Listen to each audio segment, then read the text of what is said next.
Bonjour et bienvenue sur icibrésil.ca. Mon nom est Sarah Sanchez à Rio de Janeiro au Brésil et Jean-Pierre Bastien m'accompagne à Bogota en Colombie pour cette revue hebdomadaire de l'actualité latino-américaine. Bonjour Jean-Pierre. Bonjour Sarah. La semaine a été marquée par la présence du pape François dans la presse régionale. Ici au Brésil, on en parle presque tous les jours dans les journaux puisque le premier voyage international du pape François sera ici à Rio de Janeiro en juillet prochain pour les Journées mondiales de la jeunesse. J'y reviendrai un peu plus tard. Pour le moment, dirigeons-nous vers la Colombie où la sœur Laura a été canonisée. Jean-Pierre. Oui Sarah, c'est la première sainte d'origine colombienne. Elle a été canonisée au Vatican par le pape François dimanche dernier. Et l'événement a été souligné ici en Colombie à plusieurs endroits, mais particulièrement dans le village natal de Madre Laura, comme on l'appelle ici. Donc la sœur Laura Montoya a dédié une grande partie de sa vie et de son travail aux populations indigènes en Colombie jusqu'à sa mort en 1949. Et le président Juan Manuel Santos a assisté à la cérémonie au Vatican et il a profité de l'occasion pour inviter le pape François à visiter la Colombie. Comme je le disais, ici, on parle beaucoup du pape François et on parle surtout des coûts de sa visite qui aura lieu du 23 au 28 juillet prochain à Rio de Janeiro. 60 millions de dollars pour le recevoir pendant 5 jours et cet argent servira en grande partie à assurer sa sécurité. 10 700 militaires brésiliens le protégeront et ça, c'est sans compter ses propres agents de sécurité.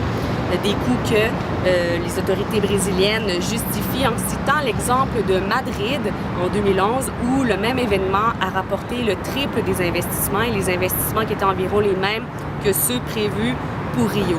Ici, on attend environ 800 000 pèlerins tandis que 2 millions de personnes s'étaient présentées à Madrid. Retournons maintenant à Bogota. Le pape François s'est prononcé sur le processus de paix en Colombie. Jean-Pierre. Oui, Sarah, le pape François a officiellement donné sa bénédiction au processus de paix qui se déroule à La Havane, à Cuba, entre le gouvernement colombien et la guérilla des FARC. Il a dit espérer que les négociations de paix se poursuivent jusqu'à ce que le conflit colombien soit finalement résolu. Et le gouvernement et la guérilla sont en discussion depuis maintenant 6 mois, des discussions qui portent sur plusieurs thèmes, mais la réforme agraire constitue le point central de ces négociations de paix. Et maintenant, le défi du président Juan Manuel Santos serait d'arriver à signer un accord de paix avant la prochaine élection présidentielle qui aura lieu l'année prochaine. Parlons maintenant actualité économique. Il y a un Brésilien qui a été nommé directeur de l'Organisation mondiale du commerce. C'est Roberto Azevedo, 55 ans, un diplomate de carrière qui a été nommé et qui entrera en fonction dès le 1er septembre prochain. C'est une nouvelle qui laisse les Brésiliens un peu perplexes. Il y a la fierté d'un côté d'être représenté à un tel niveau. C'est une démonstration d'influence pour le pays émergent. Il y a les spécialistes qui croient aussi que c'est un avantage pour le Brésil qui, depuis longtemps, souhaite avoir son siège permanent dans un conseil de sécurité de l'ONU élargi. Par contre, d'autres soulignent que ce n'est pas le Brésil qui est à la tête de l'OMC, mais bien Roberto Azevedo, qui est un défenseur du libre-échange, tandis que le Brésil est souvent critiqué dans cette même institution pour son protectionnisme. Donc, ce sera un grand défi pour le nouveau directeur de l'OMC. Surtout, il aura la lourde tâche de relancer les négociations pour la libéralisation des marchés. Maintenant, du côté de l'Argentine, Jean-Pierre, l'économie ne se porte pas très bien.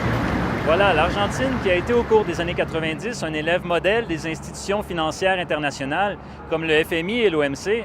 Mais depuis la crise économique qui l'a durement frappé en 2001, le pays a adopté certaines mesures économiques peu orthodoxes qui l'ont aidé dans un premier temps à sortir de la crise, mais qui aujourd'hui causent de sérieux maux de tête au gouvernement de la présidente Cristina Kirchner.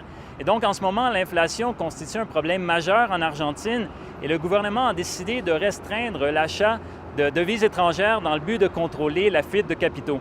Et donc cette semaine, la valeur du dollar américain vendu sur le marché noir en Argentine a franchi la barre des 10 pesos argentins. On l'appelle maintenant le peso Messi, du nom du joueur de soccer étoile argentin Lionel Messi, qui porte le numéro 10 sur le terrain. Merci Jean-Pierre et merci à vous. C'est tout pour cette revue d'actualité latino-américaine. On se retrouve la semaine prochaine. Au revoir!